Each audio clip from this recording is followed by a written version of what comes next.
morning! As you can see, bakit ako nandito sa kwarto?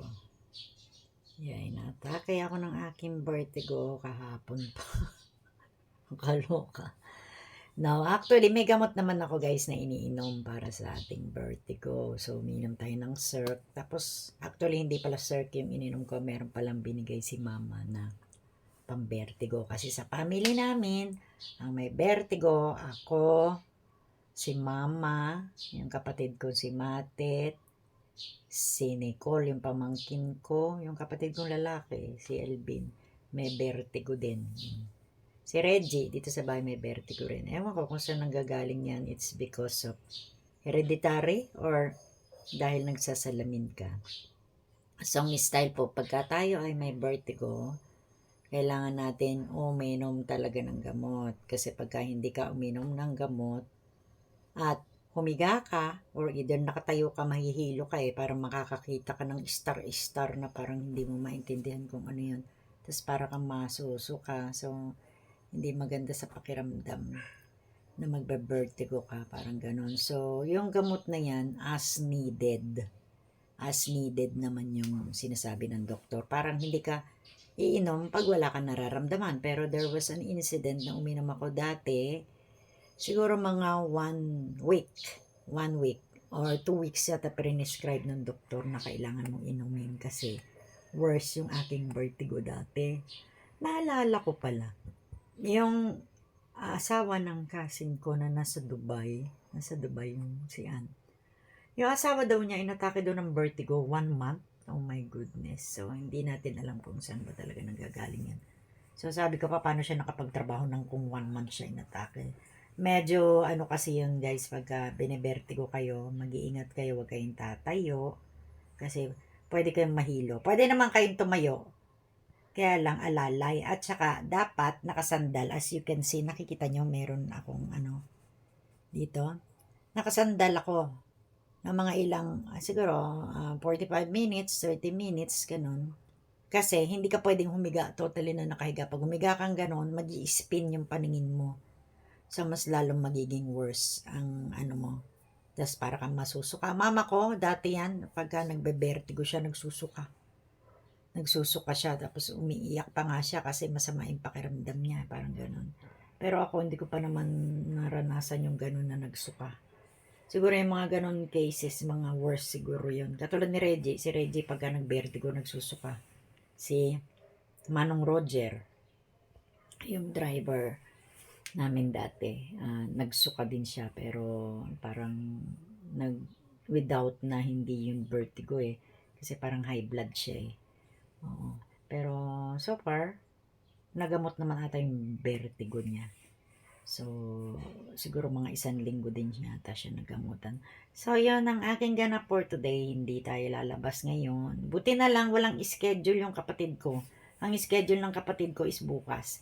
Yung kapatid ko kasi meron na rin siyang physical therapy sa Polymedic. Sandali guys, ayusin ko muna yung aking ano. Yan, so let's continue. Yan, yung aking kapatid meron siyang session ng physical therapy sa Polymedic Plaza. So napunta nga kami doon kahapon. So ang schedule niya is parang Tuesday, Thursday, Saturday. 3 beses sa 1 linggo just like mine. Pero at least ngayon medyo galaw na yung paa ng kapatid ko, kaya lang syempre masakit. Iba rin yung mga exercises na binigay sa kanya, hindi katulad ng exercises na binigay sa akin. Kasi nung nag-physical therapy ako guys, itong shoulder ko ang masakit, yung ugat. Yung sa brother ko naman isa paa. So ganun naman, iba, magkakaiba talaga. So sa kanya, 2 hours. Parang 2 hours.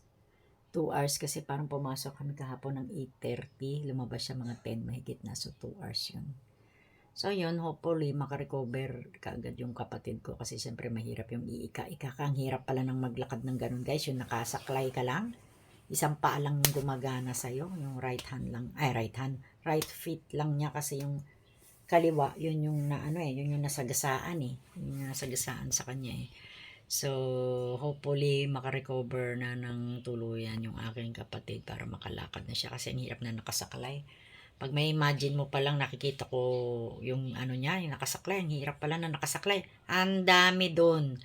Kahapon, nung nandun kami sa Polymedic, ang daming mga ginagamot. Rehab kasi yun guys eh. Yung mga nasa rehab, mga physical therapy, pag nasa rehab ka, ang mga ginagamot nila doon, yung na-stroke, na-injured, accident, motor, o kahit na ano pa mga accident, yung mga athlete, ginagamot din nila. Kasi syempre yung mga athlete, minsan na-injured din yan sila. And, yung mga elderly people, kasi mga neuro, yung mga problema sa nerve, katulad ng sa akin, ang akin naman problema is nerve. Kasi, syempre, sa edad ko na, nagkakaedad na rin ako, so nerve ang problema ko yun dito. Which is normal naman na numinipis daw yung mga nerve, so kailangan may mga exercises. Hindi pa nga ako nakapag-exercise ngayon guys kasi medyo a little bit dizzy ako ngayon kasi nga vertigo. Kahapon pa ako nag-vertigo actually. Ika-second day ko na ito ngayon. So, may gamot naman tayong iniinom. Kaya lang, even if you're taking medication para sa vertigo, hindi mo pa rin maiaalis na mararamdaman mo pa rin slight na para kang dizzy. Hindi pa nga ako nakainom ng gamot ko sa high blood eh. So, mamaya-maya na, after an hour, siguro mga 30 minutes from now kasi, syempre, hindi mo pwedeng pagsabayin ang gamot. Although, magkaiba naman sila ng ginagamot, di ba? Katulad na sa vertigo and then sa high blood, may iniinom din kasi tayong gamot para sa high blood pressure.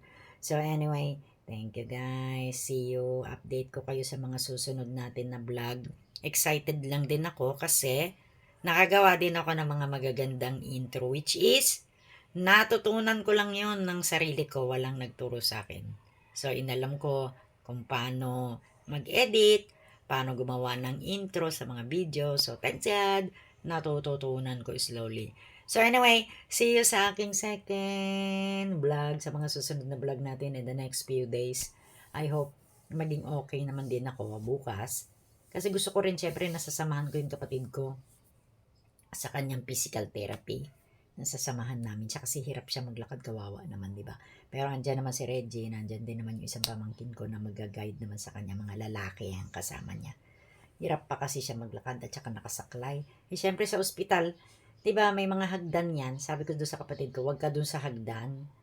Dapat mag-elevator ka at saka meron yung hagdan na flat. Hindi ko alam kung anong tawag doon eh. Hindi yung stairs talaga na gano'n. Para sa mga wheelchair, dapat doon ka kako. Kasi nakakatakot kasi pagka yung mga stairs. Tapos nakasaklay ka, eh baka bumaliktad ka lalo. Eh nakakatakot, delikado, di ba? So mahirap talaga. Hirap talaga guys pagka apektado yung paa na hindi ka makalakad, di ba? Ang hirap din kaya.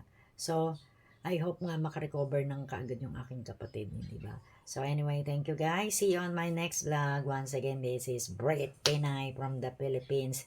Update ko kayo sa aking kalagayan sa ating vertigo. Umiinom naman ako ng gamot, don't worry. Kaya lang, need rest. Kailangan slow ang moving kasi pwede tayong mahilo, anytime matumba. So, ingat. Thank you guys.